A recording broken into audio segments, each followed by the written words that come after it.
I'll just jump over the desk. Good evening. If we could, we'd like to call the February 26th county board meeting together.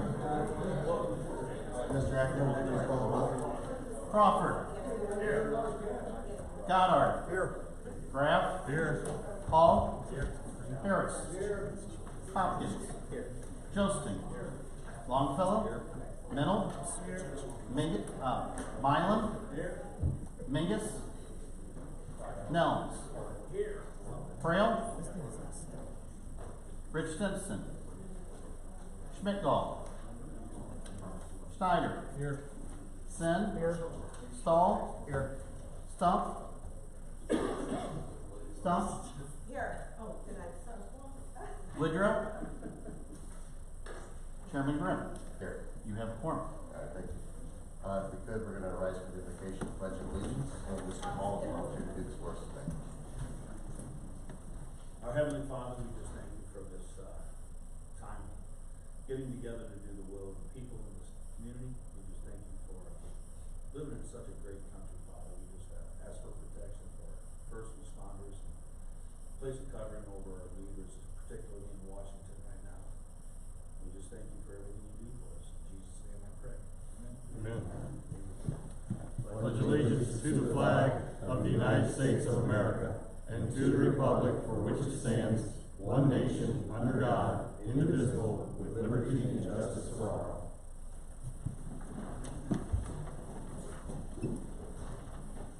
Thank you very much, Jay. All right. Do we have any communications from members of the public or county employees this evening? All right. Moving on, any communications from elected or appointed county officials?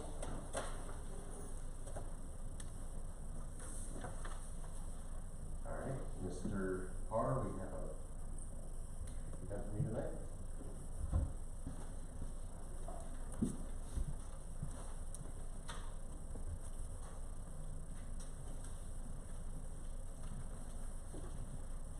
Hi, I'm Dan Parr.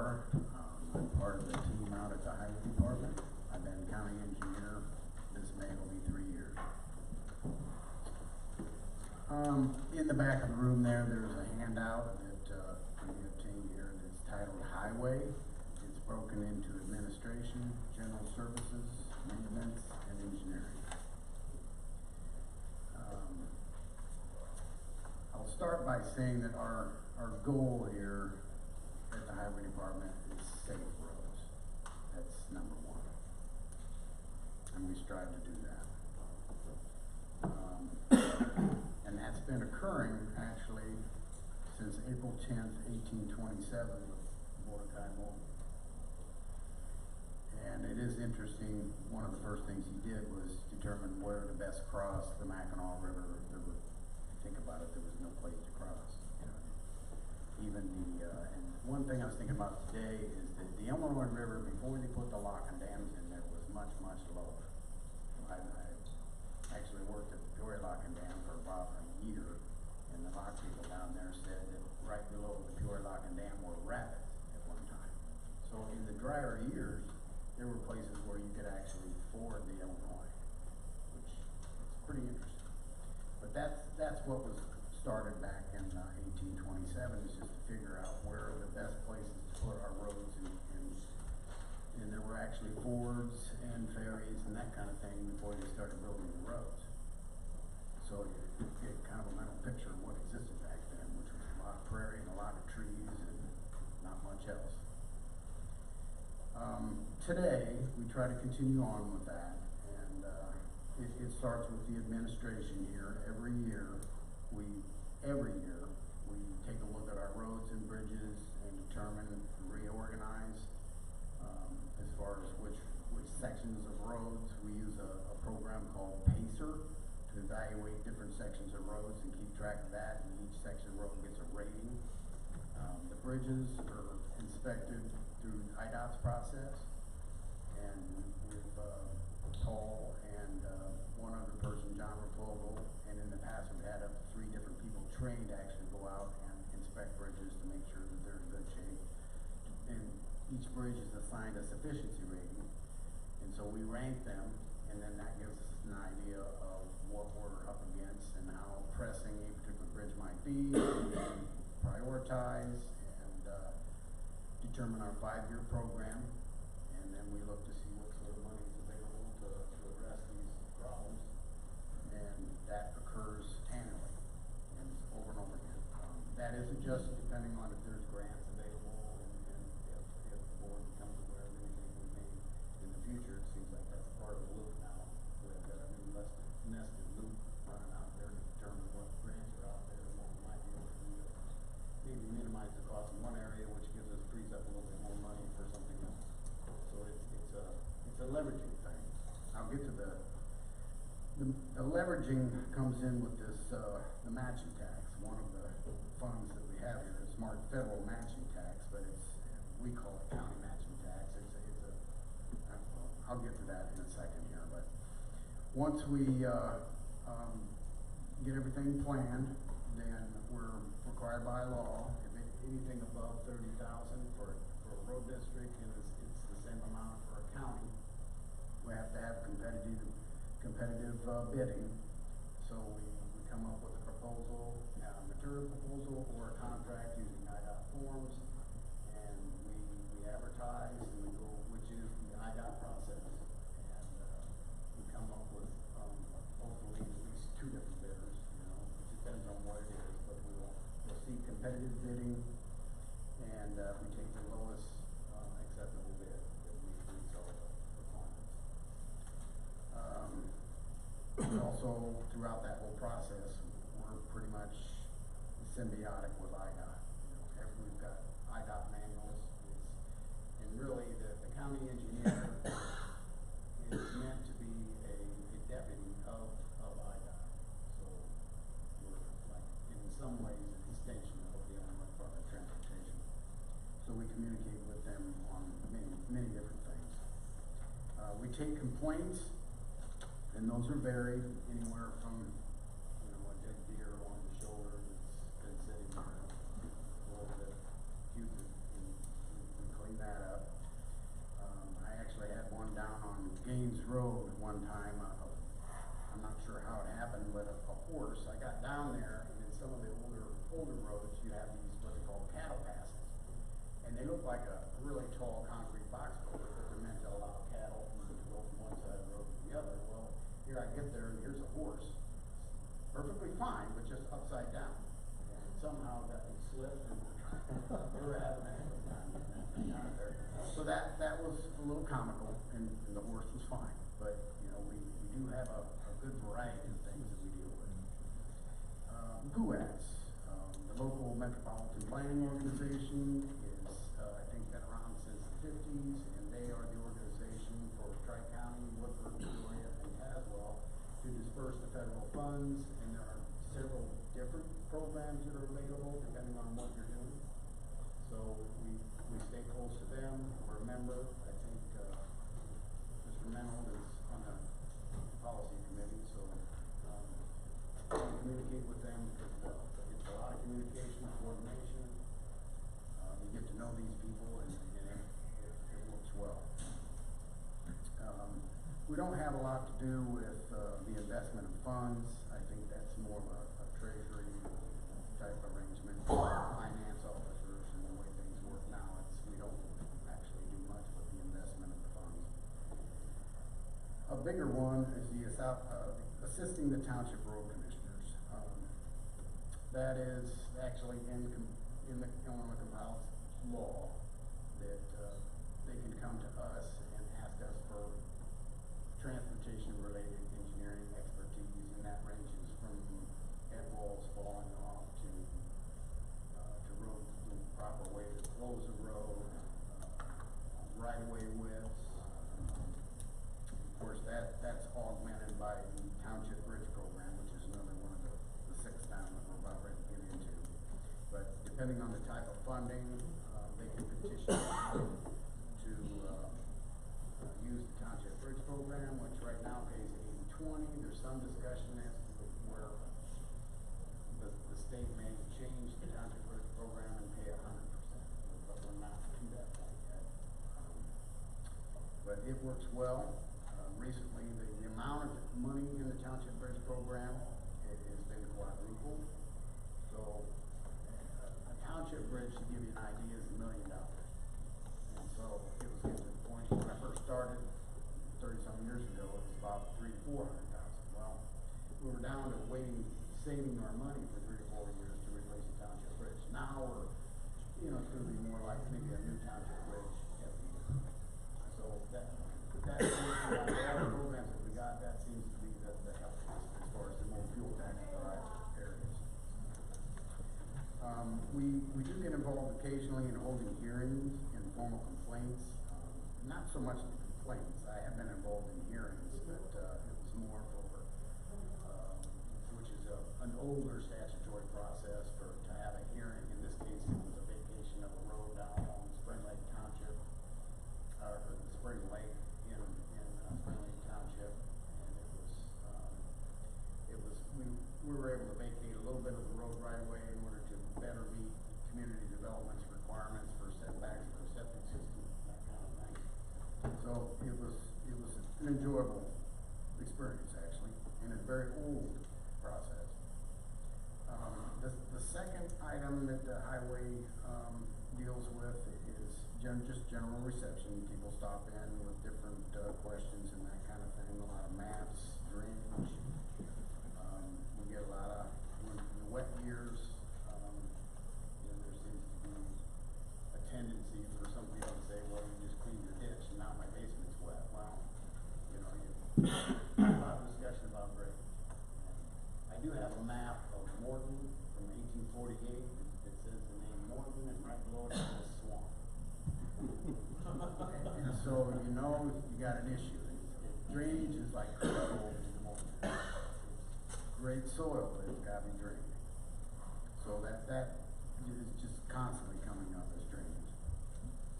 Right after reception here is bookkeeping. The Township Bridge Fund, I'm not exactly sure when that was created, but that's probably the 1920s when the motor fuel tax system was derived.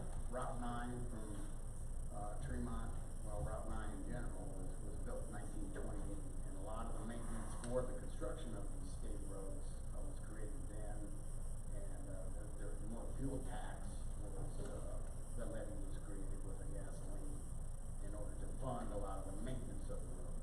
So you can't build a house without occasionally putting a new roof on it, right? So, county highway tax, that is a levy fund. And so, let's see, if you're looking at this list here, Township Bridge Fund, that is motor fuel tax. County highway fund is levied from property tax. County motor fuel tax, obviously is motor fuel tax. Township motor fuel tax. County bridge, that's levied.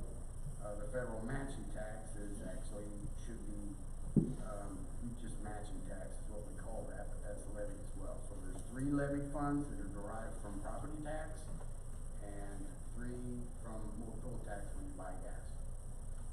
And those all have a different set of how they can be spent. The matching tax was actually was brought about in order to be able to, let's say the town, for example, the Township Bridge only pays 80%, so you've got to have a funding mechanism to pay for that 20%. So that's how that goes through.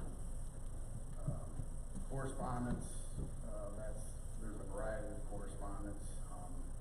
Probably 60–70% of the correspondence we have is with IDOT, with agreements and working with the consultants. In the state of Illinois, New York, and California, you have to have a structural engineer license to design a bridge. So at the highway department, we're professional engineers, but we're not structural, so we have to hire that out when it comes to bridges, structural engineering. The roadways, no, we can do that, but not the structure. Let's see here. Minutes. Jesse fortunately takes care of all the minutes for our transportation meeting. Federal reports, those go back and forth between IDOT and the county. State contracts, those are pretty much example, the Highway Safety Improvement Program through PUAX was a state contract, and so I think maybe some of you may have recalled having a joint funding agreement that we had to have in place when we set forth to spend the $3 million on the guardrail replacement. So that was a pretty, we added a intergovernmental cooperative agreement to that, which put in some protections for Tazewell County too, because we didn't want to be liable for anything to happen, because it was a tri-county area. The project was unique. I don't think I've ever had anything from the other. We didn't want to be have any liability with any problem that may have occurred in Woodford County or Early County, so we put that language in there, so that seemed to work fairly well. We'll be letting that soon. I did squawk about that a little bit. They don't normally allow things like that, but to me, it was a missing piece of the puzzle. Overweight truck permits, we have many farmers, and I do want to mention that our roads, this is an agricultural area, and it's important. Agribusiness is important, and Tazewell County is part of that. And to me, it's a fundamental building block of everything that you see out there today. It's truly agriculture. And so we accommodate that, and a lot of the farmers, the truckers, we widen entrances out.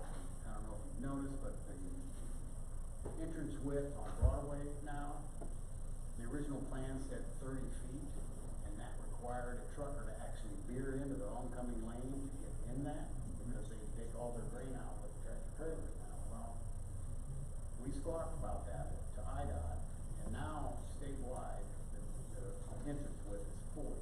Because how can you ask somebody to veer into the oncoming lane? So we got that one done. Those are more the construction related things here. As far as maintenance, snow removal, it's a big thing. We've got some of the best equipment to be able to do that. Our goal has always been able to provide the best level of service that we can. And really everything that we cannot do, or we cannot do to a high enough level, can basically equate to a loss of life or injury and that kind of thing. So we protect human life in Tazewell County to the best that we can, and that means better equipment. The first year, it was Norm Johansson and Randy Evelsize who basically moved us to what we have today. And that initial upfront cost of buying the better trucks was assumed then, because when we go to trade in these more expensive trucks, we get more in return. So it's a wash now.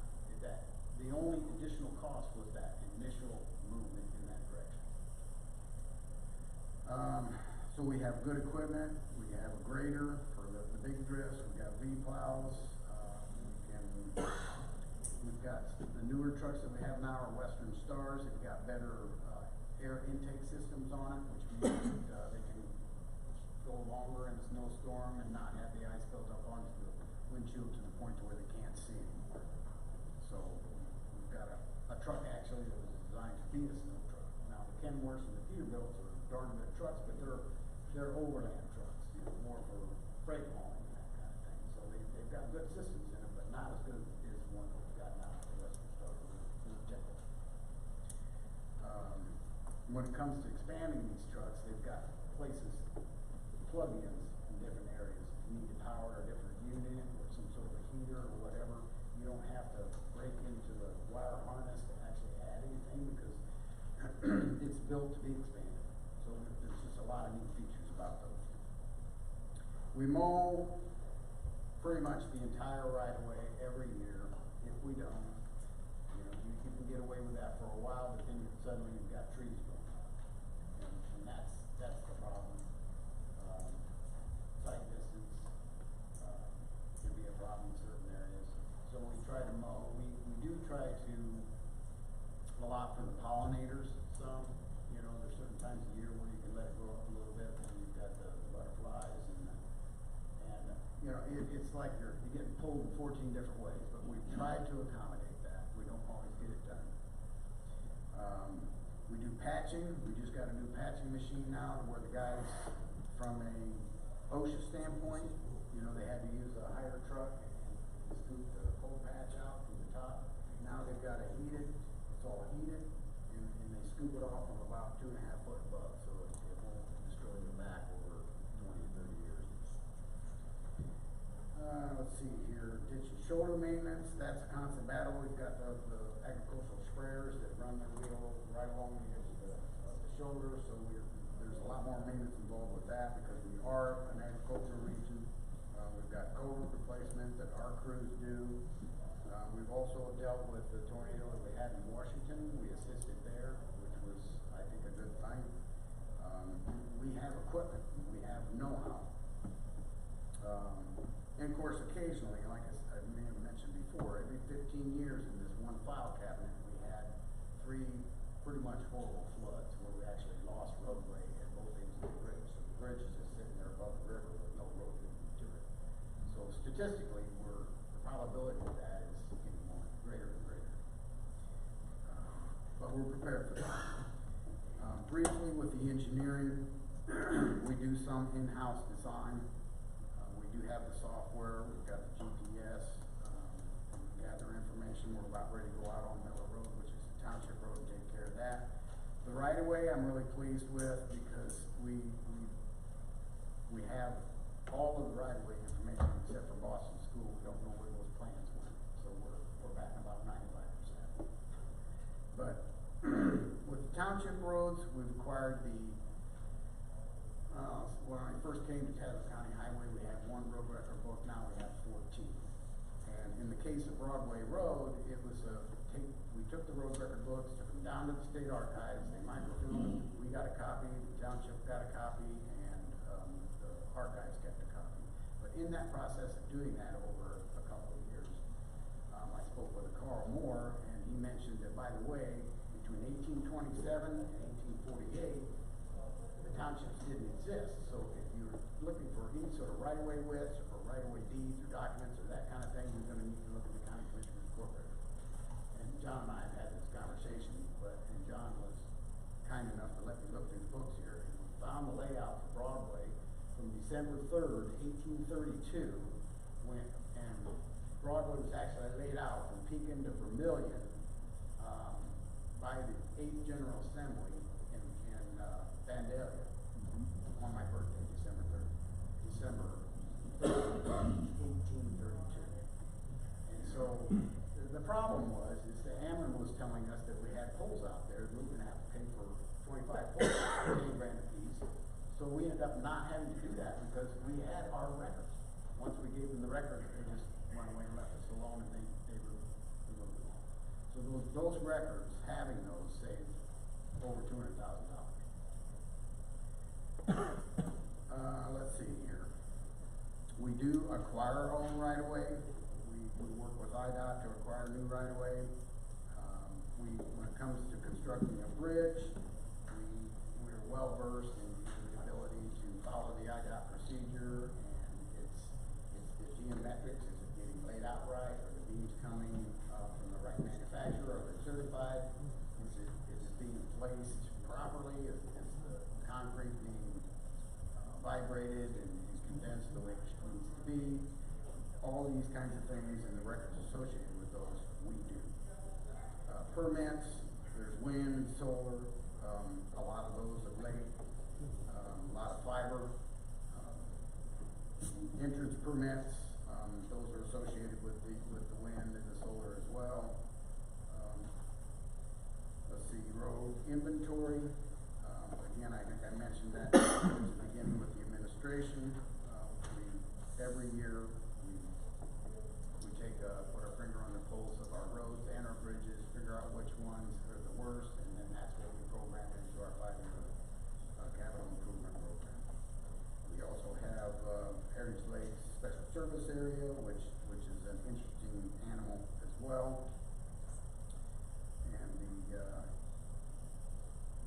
And then Venado Lakes, which we were asked to come out to. I actually had the road commissioner call me out there, and there was a huge storm and water, about 3 feet of water going over the road,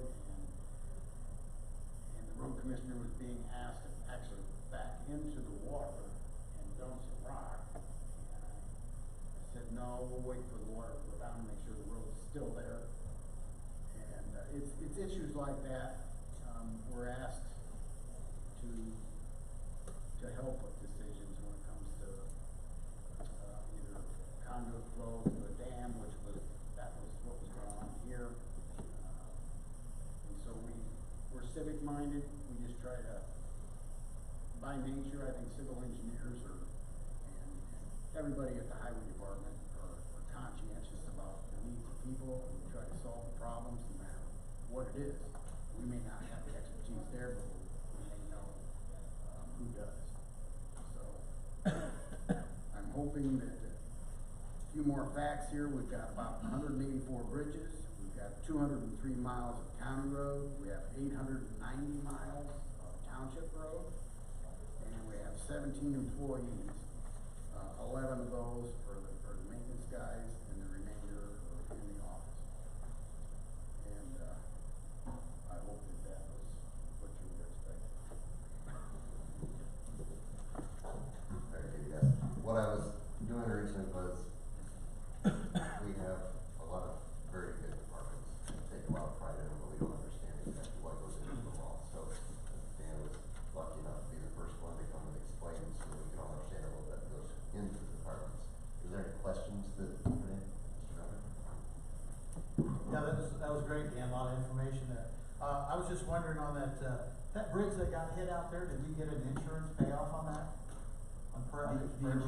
Well, we were gonna replace it anyway, but a lot of temporary traffic control had to be placed out there to keep it open one lane, and there was some engineering and things involved in that, so we haven't had to pay a dime for that. That part was turned into the insurance company.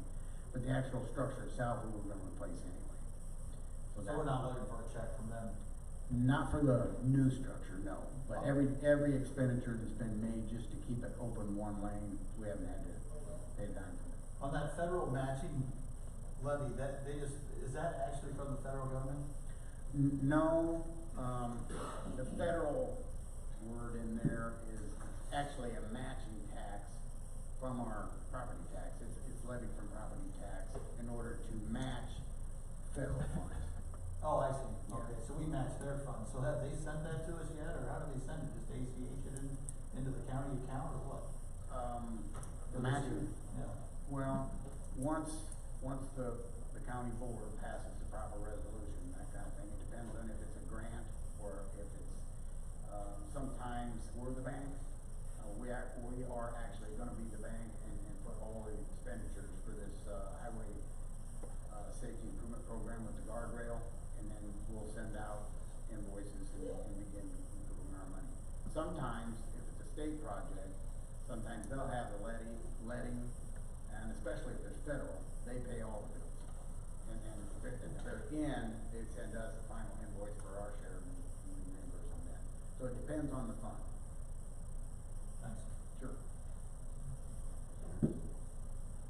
I have two questions. What percent of the budget is funded other than general fund? The general. Or levy funds, let's say, from the property tax? What percent? What percent? Of the total budget is property tax?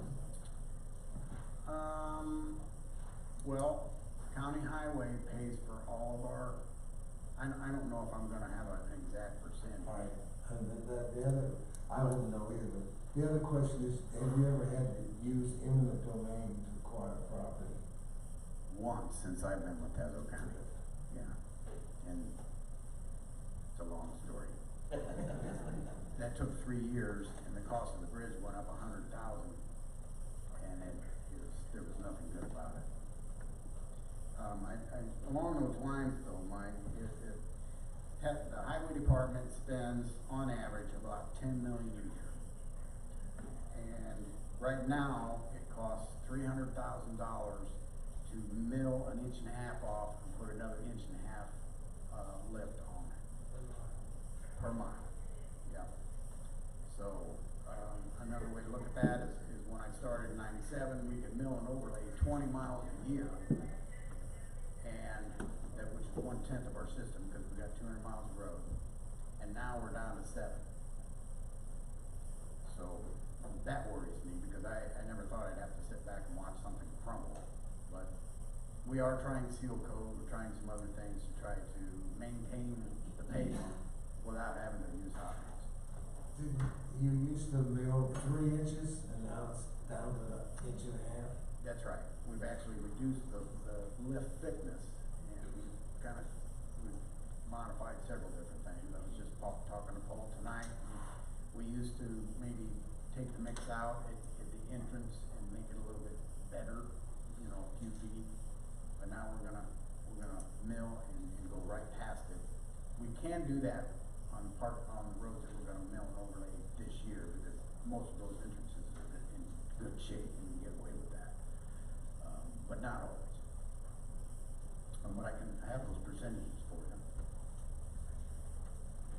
Dan, Yes. you shared a lot. Did you share, how does that was in your department, when you had gone back in the records because of the records that you kept, what the money that you had found and back in the 1800s, remember that you had shared with me? Sure. And just that wonderful accomplishment. Thank you. Will you share more of that? I did. Oh, you did? Yeah. I missed it. Okay. Yeah. Well, then, Yeah, that was, I felt like your voice didn't really share how wonderful that was.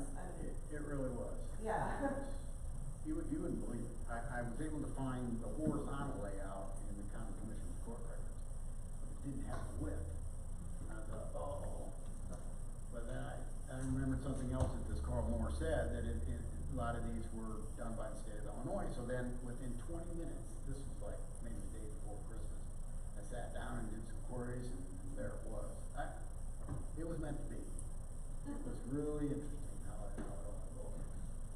So, Well, thank you for reiterating. yeah, thank you.